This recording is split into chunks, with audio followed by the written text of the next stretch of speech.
Good morning. Today is Wednesday, and it is my first day of virtual school at the Champion School of Real Estate. So to give y'all a quick little blah, blah, blah moment before I get into like my class and stuff, or into what we're going to be talking about with the class I'm taking today. But y'all don't even know what class I'm taking today. I need to look on my schedule. But so I go to the Champion School of Real Estate. It's in Plano, the Plano campus. But that drive, the drive is kind of far from where I live. That's number one. Gas right now, everybody can agree the gas is kind of there. So I need my boy to come on, drop them prices again. But anyway,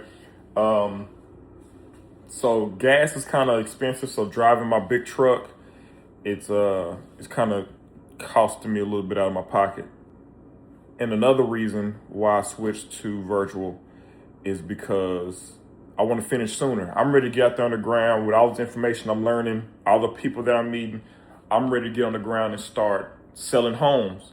So what I did was I talked to my counselors and I asked them, is there any way I can merge my in-person classes and also do virtual? The counselors at Champion School of Real Estate are it's like they want to help you. Like they want you to come to them and ask them questions so they can give you the answer or the solution. She went right on her computer, no issues, asked for my last name and said, okay, what week are you in? Boom. Okay, we have this class available. Okay, you have this class already, blah, blah, blah. So now every Monday and Tuesday I go in person.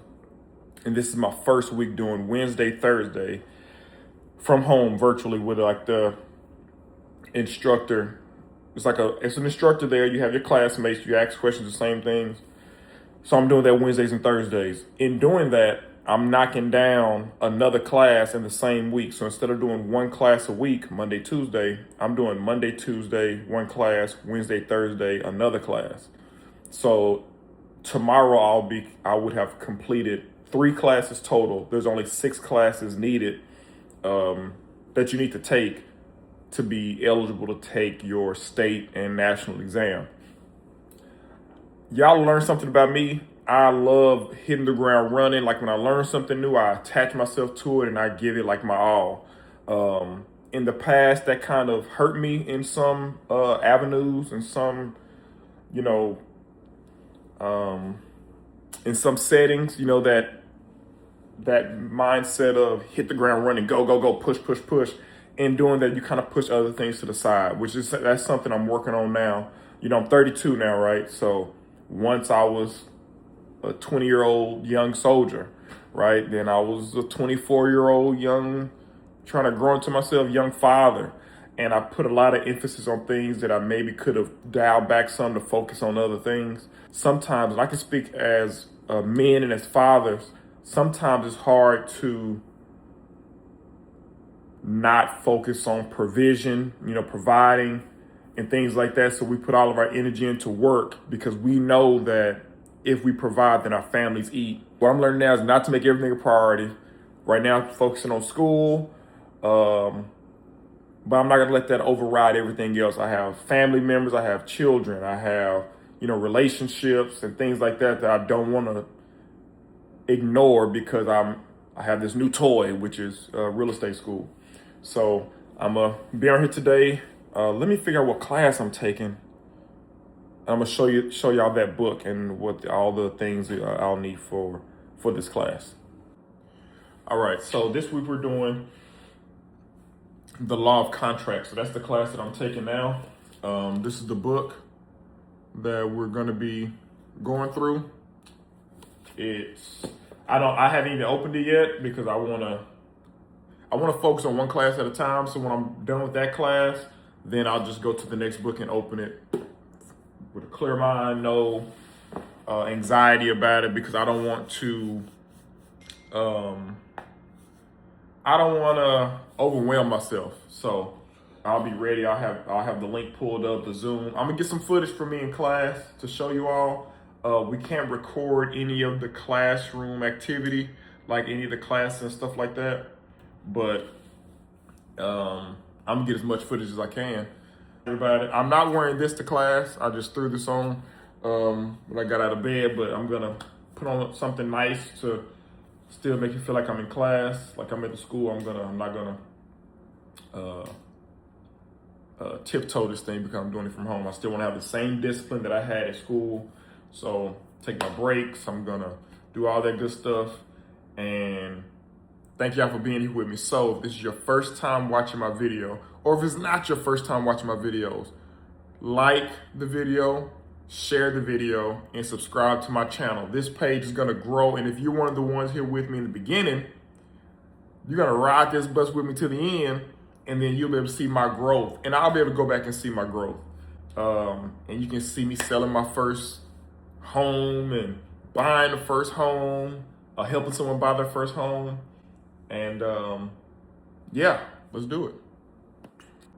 So this is me dressed up for class. So fun fact, in recruiting school, my God. If y'all didn't know, I used to be an Army recruiter.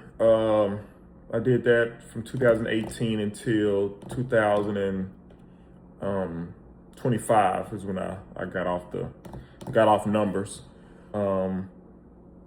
I have 15 total years of service. I made it to the rank of Sergeant First Class, and that has nothing to do with real estate, but I'm just giving y'all a little snippet of me or whatever. But then I transferred over to become a recruiter. Loved it, changed many lives, met many people, networked, learned different systems and things like that. Why am I telling you that? If you are an Army recruiter or any branch, any kind of recruiter, I think that real estate should be your next step. When you get out of the Army or the military, real estate should be your next step. Why? Everything that we do in recruiting is a mirror. It's almost scary how much it's real estate. Sales, we do that. That's what it is, right? Bottom line, we're in sales as recruiters, right? We're selling a vision to someone based on their goals and their passions. What do they want, and how can we make our specific branch fit that need? That's real estate. That's people are coming in looking for a home. Okay, what are your goals and passions? I need a 3-bedroom, 2-bath, 2,000 square foot home with a big enough backyard for my kids to grow and play. I need it to be close to a good school, and I have this credit score, and I have this much money, and blah, blah, blah. I need to be able to fit that into a house. And then we go and we find that for them, and we tailor their wants and desires and dreams into their own version of their home, whether it be a new build or a home that's already there. They trust us. We enter a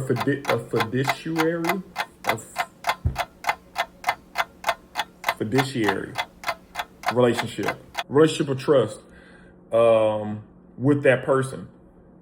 Same as in recruiting. People trust recruiters with one of the biggest decisions of their lives, or one of the scariest decisions of their lives, joining the military. People trust real estate agents with the most expensive purchase they'll make in their lives, purchasing a home. Like, people are actually trusting us. So that's just one thing. But networking, we do that every day in recruiting. If you're a good recruiter, you are networking. You are meeting new people. You're doing contracts. Not actually as recruiters, we don't actually do the contracts, but we prepare the paperwork, getting people qualified. We don't get people qualified in the Army, and we don't get people qualified in real estate, but we get that person to the point to where we can push forward. What do we do in recruiting? we get you tested, we get you physically qualified. Now that you have those things, that's your pre-approval letter. Just like in real estate, you get your credit score, you get your income, you get your, cross all your T's and dot all your I's. Now you have your pre-approval. Now we see based on what you have, what you qualify for, or what your how can I word this? Based on what you present to us, showing that you're pre-qualified, these are the things you're allowed. These are the homes you're allowed to look at, or not allowed to look at, but these are the homes that you qualify for that you can purchase. In recruiting, once we get that ASVAB score, once we get you physically qualified, we can see, Army recruiting, we can see exactly what jobs you qualify for and what incentives come with it. In real estate, based on your credit score, your debt to income ratio, these are the homes you're allowed to get. These are the incentives you're allowed to get based on your information. That's what we do in recruiting every day. Yeah, sorry to go on that little rant, but a little tangent. But I love helping people. That's what God called me to do, I think. I think God called me to be a help to people and to make people feel better. Now, I'm not going to sit here and say that I've never made people feel bad. I have. I've made a lot of mistakes. But I think that people will look back at me and say, you know what, TJ was a little hard sometimes, but he made me laugh.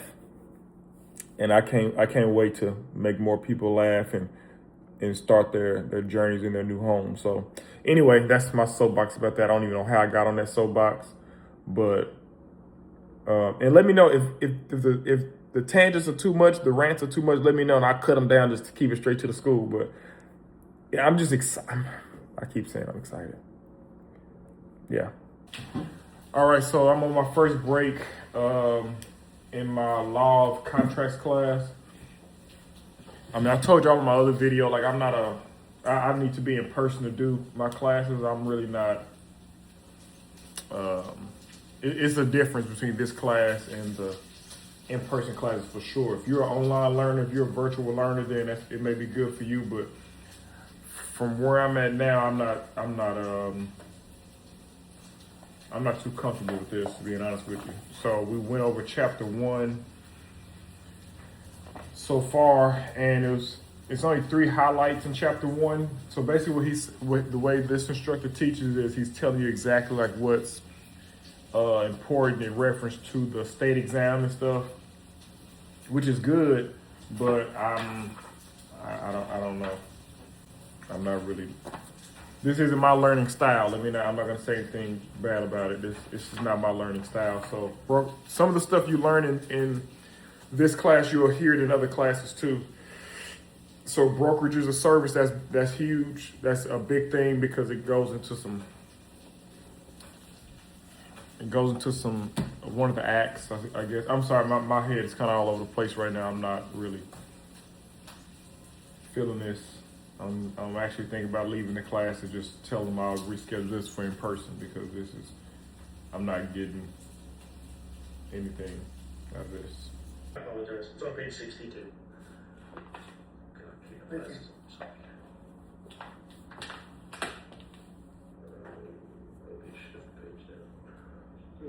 a question on mold. Go ahead. What makes the mold official? Like as far as needing it to have a certificate to be restored. Like for example, there's mold assessors and remediators. Assessors point it out, and then remediators clean it up. I suppose a remediator can also tell you it's mold, but it's often green or gray in color, and it's caused by usually a water leak or some water source, or your house is flooded, and the walls have stagnant air, moisture, and paper, which is undigested wood on the back of the sheetrock. Mold will grow every time.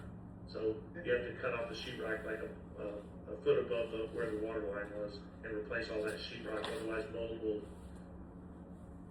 inevitably develop in your wall. let's say I'm consulting with a seller and there's some mold under their sink. Nobody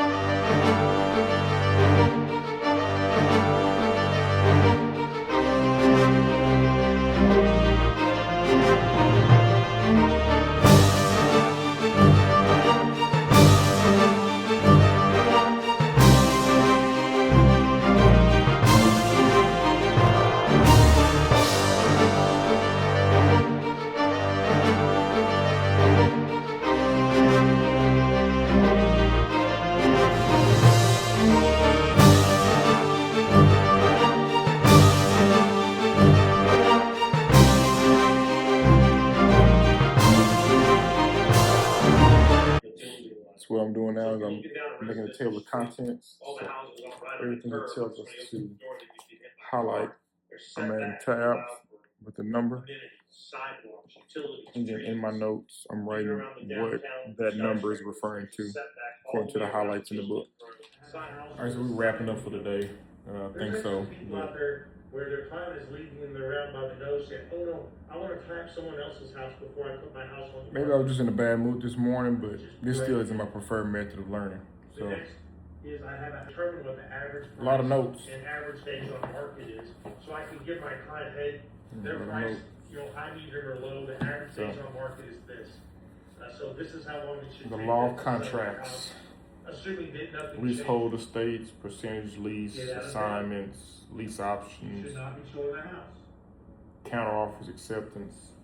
I have a house with a sign in the yard and a. This is probably better like contract doing like sign real that world says training, like let us, you know, It is a shoppable contingency. I guess If you're within 20 days. work on of actual closing, contracts maybe. All right, so I'm done with day one of my first virtual class, going over the law of contracts. Class is really informative, but I think this is something that I would rather do in person. Bottom line up front. I mean, I'm not even going to drag it out. I'm not going to drag the class or anything like that. Maybe this would be something I would have understood better in person. But yeah, man, it's just not my thing. It may be yours. Don't let me discourage you from it, but it's just not my thing. And then two, I'm in my home. On my lunch break, I went to sleep, woke up a little late, set my alarm and everything, still woke up late. So it's easy to be distracted, but I kept my discipline for the most part. I took a lot of good notes today over the law of contracts. But yeah, I'm gonna get back on tomorrow and then give y'all some follow throughs with how the last day goes. And then I'll let y'all know how I did on my exam. And then I close out my week 3, which is technically still week 2, but I'm calling each class a week. So that's if you follow along with that. Or maybe I won't. Maybe I'll still just put week 2, class 3. So I'll do that. But I'll get back on here tomorrow and give y'all some more information on, or some more updates on how it's going in my first week in virtual class. Good morning. It's my day 2 of my virtual class over the law of contracts. Day 2 is going a lot better than yesterday, to be honest with you. I think yesterday was kind of just like a shock for me. You gotta forgive me. I got done eating my parfait I made. I think yesterday I was just a little bit overwhelmed or with the idea of not being in the classroom. So it really wasn't sitting right with me, but today is a lot better, I guess, maybe because we're almost done. We're in chapter 8 now. This instructor is kind of just giving you exactly what you need to know for the test. I wouldn't put a lot of stress on these classes because you're gonna go through all these classes again in your prep course. So don't get kind of overwhelmed and think you have to go through the entire book. He's gonna give you what you need to pass. He or she, whoever the instructor is gonna give you information you need to pass this class, sharpshoot the prep course, so that when it's time for the exam, it'll all be fresh. It'll all be, it'll stick more in your head at that time. Now, if you're one of those people that have to study everything for months and months and months, then do that.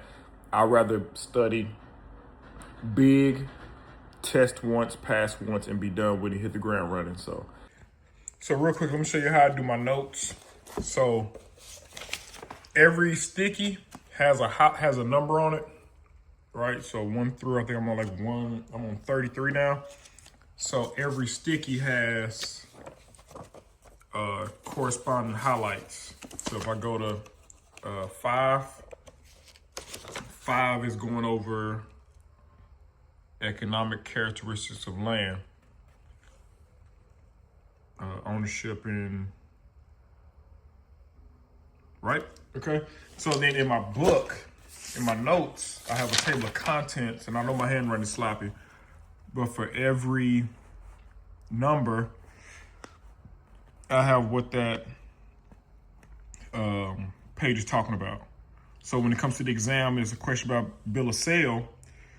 So instead of me like shuffling through or trying to read it on the side of that, I'll just go straight in here to number 4. And it goes in here. Bill of sale. So that's how I'm doing it this time. Previously, I wrote down like on the sticky note, I would have written down bill of sale, but then it was written on here, but it may be multiple things on this page. So I didn't want to put 3 sticky notes on one page. So for example, like 27, back here, 29, 27. So for 27, I'm sorry, y'all, I'm doing this with one hand. Okay, come on. Okay, 27 goes over FHA mortgage loans. And then also I have, did I do that one for this one? Okay, I don't think I did that one for this one. It's one of these I have where it's multiple. Okay, it is this one. So then I also have the Texas Veterans Loan Program, financing legislation. And on here, I have everything that can be found in that section. So this is working for me. Well, we'll see if it works for me on the exam. I'll take the exam in about an hour. So, see, most of these pages is not really information that we need for the exam. So a lot of stuff is just, pages with nothing, but then I get to the bookmarks and boom. Welcome back, everybody. You need 1:30. Here's my class. And time to embark on our shortest chapter. Hey, what's going on, y'all? I just realized that I didn't give y'all a closeout clip for this video. So tonight is actually Sunday. I finished this class on Thursday. On the exam, I got an 80, which is not what I wanted to get at all. I wanted to get a 90.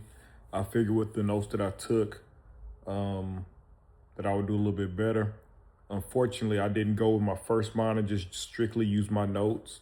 I went off the test review that the instructor did, and I should have used my notes. So I got an 80, which is not bad, but it's, we don't get a freaking transcript from this. So as long as I pass, I pass.